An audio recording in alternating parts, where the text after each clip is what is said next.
Welcome back ناظرین، programme باران رحمت میں گفتگو ہماری پروفیسر ڈاکٹر محمد ظفر اقبال جلالی صاحب کے ساتھ جاری ہے، اور وہ ہے تکبر کے حوالے سے ایک انتہائی بری خصلت، اور گفتگو یہی ہو رہی تھی کہ نبی پاک صلی اللہ علیہ وسلم نے اور اس کے بعد ان کے جو اصحاب کرام ہیں، ان کی امت کے جو بڑے لوگ ہیں، جو صوفیاء کرام ہیں، انہوں نے اپنے عمل سے، اپنے کردار سے یہ ثابت کیا کہ تکبر جو ہے وہ نہ صرف اللہ کی ناپسندیدہ عادت ہے، بلکہ معاشرے میں بھی انسان کو، اس سوسائٹی میں بھی انسان کو وہ کہیں کا نہیں رکھتی۔ تو ڈاکٹر صاحب یہ مجھے بتائیے کہ ہمیں نبی پاک صلی اللہ علیہ وسلم کی زندگی میں بھی اور ان کے اصحاب باوفا جو ہیں ان کی زندگی میں بھی ہمیں یہی رویہ ملتا ہے، لیکن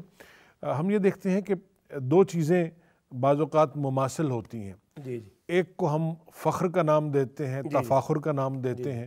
فخر بعض اوقات کسی اچھے کام پر بھی انسان کو فخر ہوتا ہے، اچھی اولاد پر بھی انسان کو فخر ہوتا ہے، اور لیکن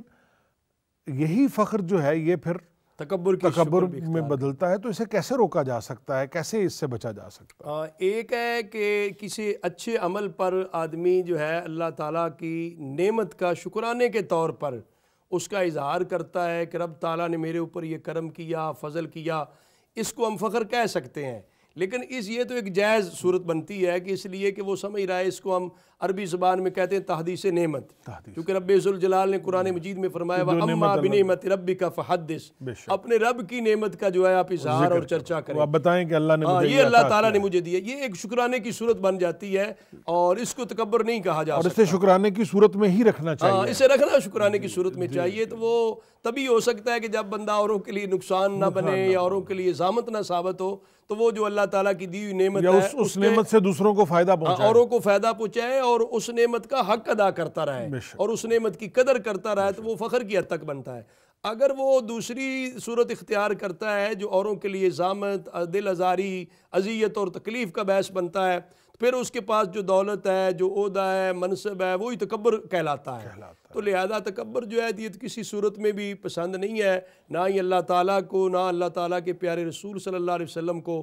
اور نبی کریم صلی اللہ علیہ وسلم کی ساری زندگی جو ہے، یعنی آقا حضور علیہ السلام کو تو باعث تخلیق کائنات اور پھر رحمت للعالمین، اتنے اعلیٰ ترین فخر موجودات کہا جاتا ہے، باعث تخلیق کائنات کہا جاتا ہے، فخر موجودات کہا جاتا ہے۔ تو سرکار دو عالم صلی اللہ علیہ وسلم نے اگر فخر بھی کیا تو فرمایا الفقر فخری، سبحان اللہ، فخر جو ہے یہ میرا فخر ہے۔ اور سرکار دو عالم صلی اللہ علیہ وسلم بظاہر اللہ تعالیٰ کی طرف سے جو چاہتے انہیں نعمتیں میسر آتی، لیکن وہ نعمتوں سے کنارہ کشی اختیار کرتے محض اس لیے کہ تاکہ اپنی امت کو درس اور تعلیم اور تربیت اور ان کو فائدہ پہنچے، کہ وہ میری زندگی اپنے لیے نمونہ بنائیں اور سمجھیں گے تو ان کو سمجھ آئے گی کہ یہ دنیا کی دولت اور یہ اتنے بڑے بڑے چیزیں جو ہیں ان سے اپنے آپ کو بچانا بھی ہے۔ اگر وہ عہدے اور منصب ہیں تو اس میں بھی اپنے آپ کو کبھی تکبر نہیں کرنا، ایسا فخر نہیں کرنا جو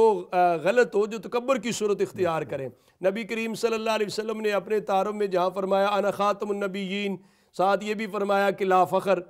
میں فخر نہیں کرتا اس بات پہ، انا سید ولد آدم، میں تمام اولاد آدم کا سردار ہوں، لا فخر، میں فخر نہیں کرتا۔ تو یہ نبی کریم صلی اللہ علیہ وسلم نے اپنے قول مبارک سے، اپنے عمل مبارک سے یہ درس دیا کہ جو اللہ تعالیٰ کی دی ہوئی نعمتیں ہیں ان میں فخر نے اس انداز میں نہیں کرنا چاہیے کہ لوگوں پر جو ہے وہ دل آزاری ہو، تکلیف ہو، نقصان ہو۔ اور پھر نبی کریم صلی اللہ علیہ وسلم سے تربیت پانے والے صحابہ اکرام رضوان اللہ علیہ مجمعین جو ہیں وہ ہمارے لیے رشد و ہدایت کا مینارہ ہے، اور حضرت سیدنا صدیق اکبر رضی اللہ تعالیٰ عنہ کو خلیفہ اول ہیں۔ پہلے خطبے کے اندر ہی باقاعدہ طور پہ وہ آپ کہتے ہیں کہ مجھے تمہارا والی تو بنا دیا گیا، میں تم سے اعلیٰ نہیں ہوں، یعنی پہلے خطبے کے اندر ہی وہ اپنی کتنے پیارے کلمات، اگر میں اچھا کام کروں تو آپ مجھے سپورٹ کریں، اگر کوئی اچھا کام نہ ہو تو آپ مجھے روکیں بھی، یعنی ان کی اتنی اعلیٰ شخصیت ہونے کے باوجود بھی وہ اپنے آپ کو سمجھتے تھے اصول متعین کر دیا خود۔ اور اسی طرح حضرت سیدنا فاروق اعظم رضی اللہ تعالیٰ عنہ کے بارے میں آتا ہے کہ ایک عام سا دیہاتی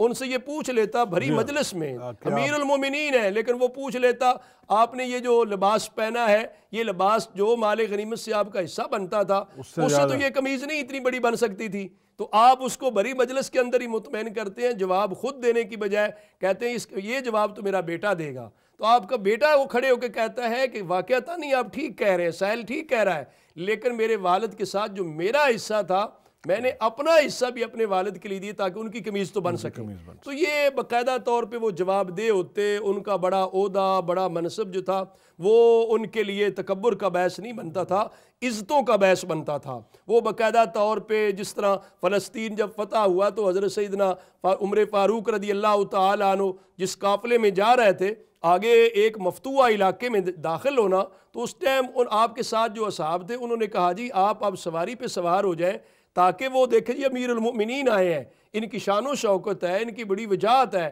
تو آپ نے فرمایا میں یہی تو سبق دینے آیا ہوں کہ نبی کریم صلی اللہ علیہ وسلم نے جو تعلیم دی ہے نا اس کے اندر وڈیرا پن یہ نہیں ہے کہ میں سواری پہ سوار ہوں گا، میں اگر اپنی باری بنتی ہے تو میں سواری کروں گا، میری باری پیدل چلنے کی ہے تو میں سواری پہ سوار نہیں ہوں گا، میں پیدل چلوں گا۔ یعنی اس طرح کی مثالوں سے ہماری تاریخ بھری پڑی ہے۔ ہمارے نبی کریم صلی اللہ علیہ وسلم کے خانوادے کے چشم و چراغ آل بیت طہار اتنی اعلیٰ شان اور رتبے کے حامل ہونے کے باوجود بھی ان کے رویے خلق خدا کے ساتھ کتنے مشفقانہ ہوتے اور کس قدر پیار اور محبت کے ہوتے تھے۔ مولا علی کرم اللہ وجہ کے خطبے میں آپ کا ارشاد ہے کہ میرے تعارف کے لیے یہ کافی ہے کہ میں تیرا بندہ ہوں، ماشاءاللہ، اور میرے فخر کے لیے یہ کافی ہے کہ تو میرا رب ہے۔ ہاں دیکھو نا یہ ان کے ایک ایک قول کے اندر کتنی عاجزی، انکساری اور حقیقتیں پنہا ہوتی تھی کہ وہ لوگوں کے لیے ایک منارہ نور تھے۔ ان کا اٹھنا بیٹھنا، کردار گفتار وہ لوگوں کے لیے گویا کہ یہ اس طرح کے جو حقیقت کے نقوش ہیں وہ ثبت کرتی تھی ان کی زندگیوں پر۔ ڈاکٹر صاحب یہ بتائیے کہ ہمیں کیا ایسا رویہ، کیا ایسا عمل اختیار کرنا چاہیے کہ یہ تکبر جیسی جو عادت ہے اس سے نجات پا سکے، اس کا شکار نہ ہو، اور اگر کوئی شخص اس کا شکار ہو چکا ہے، ہو گیا ہے، تو وہ کیسے اس سے چھٹکارا پائے؟ یہ بڑا اہم اور ضروری سوال ہے، میں سمجھتا ہوں سارے پروگرام کی یہ جان سوال بنتا ہے۔ تو اس میں تو یہی تجویز کروں گا کہ انسان کو اپنی حقیقت جو ہے اس کو مد نظر رکھنا چاہیے، اور کبھی بھی دنیا کی دولت، رنگینی اور دنیا کے مال و اسباب، دنیا کی جتنی بھی نعمتیں ہیں ان کو کبھی بھی اپنا اور ذاتی نہیں سمجھنا چاہیے، دائمی نہیں سمجھنا چاہیے، اور دنیا فانی ہے اور ہر چیز فنا ہونے والی ہے۔ اگر جب آپ کے ذہن میں یہ ہے کہ یہ ہر چیز فنا ہونے والی اور یہ چند لمحوں کے لیے ہے، تو پھر شاید ہم ان چیزوں پر جن کی بنیاد پر ہم تکبر کر رہے ہیں وہ بنیاد ہی ختم ہو جائے۔ بنیاد ہی جب ختم ہو جائے گی تو پھر بندہ سمجھے گا کہ میں لہذا ایک اچھا انسان وہی ہے جو عاجزی اور انکساری کے ساتھ لوگوں کے ساتھ پیش آتا ہے۔ تو اس کے لیے وہ اپنی ایک تو حقیقت کو سمجھنا اور دنیا کی حقیقت کو سمجھنا کہ دنیا بھی فانی ہے، ختم ہونے والی ہے، لہذا یہ چند روزہ جو زندگی ہے اس میں تکبر کر کے اپنے لیے نفرتوں کے کانٹے جو بو رہا ہوں، آگے لوگ مجھ سے نفرت کریں گے، میرے خاندان سے نفرت کریں گے، تو لہذا میں تو یہی سمجھتا ہوں کہ کامیاب انسان وہ ہے جو متواضع ہے، منکسر المزاج ہے، جو لوگوں کے ساتھ اٹھتا بیٹھتا اچھے طریقے سے ہے۔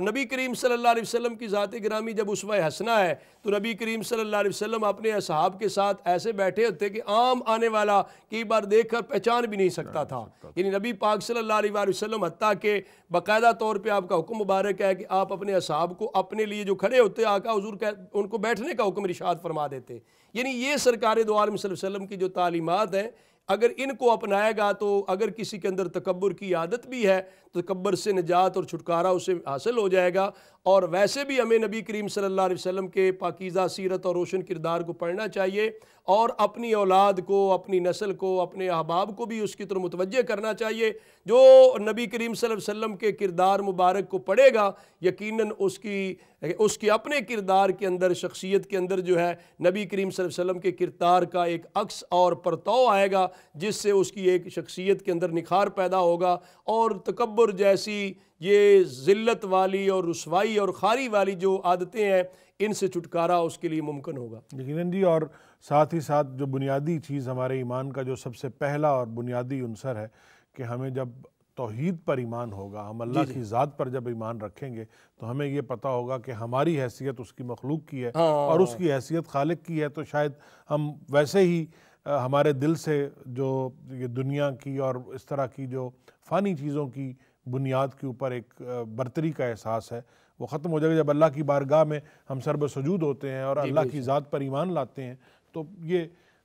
توحید پہ جو ایمان ہے وہ بنیادی طور پر خود ہی اس تصور کو ختم کر کسی بھی دیتا ہے، طرح کے تکبر کا باعث بنتا ہے اسے ختم کر دیتا ہے۔ ڈاکٹر صاحب بہت شکریہ، آپ کے ساتھ بڑی سیر حاصل پرمغز گفتگو ہوئی، اور آپ نے نبی کریم صلی اللہ علیہ وسلم کی حیات مبارکہ، ان کے اصحاب جانثار کی زندگی اور قرآن و حدیث کے مختلف حوالوں سے ہمیں یہ بتایا کہ تکبر کتنی بری خصلت ہے، کہاں جو ملائکہ کا جو استاد تھے جی جی اس کو وہ شیطان کے روپ میں دنیا کے سامنے یہی تکبر لے کر آیا۔ ناظرین محترم، دعا ہے کہ اللہ تعالی ہم سب کو اس بری لت سے، اس بری عادت سے، اس برے ایک خیال یا سوچ ہے اس سے محفوظ رکھے، اور ہمیں اللہ اپنا شکر گزار بنائے۔ جتنا ہم اللہ کی ذات کے شکر گزار ہوں گے، جتنا ہم قرآن اور اسلام کی تعلیمات کے نزدیک ہوں گے، اتنا ہم تکبر سے محفوظ رہ سکیں گے۔ اسی دعا کے ساتھ اپنے میزبان شکیل جاذب کو اور پروفیسر ڈاکٹر محمد ظفر اقبال جلالی صاحب کو پروگرام باران رحمت سے اجازت دیجیے۔ اپنا بہت خیال رکھیے۔ اللہ حافظ۔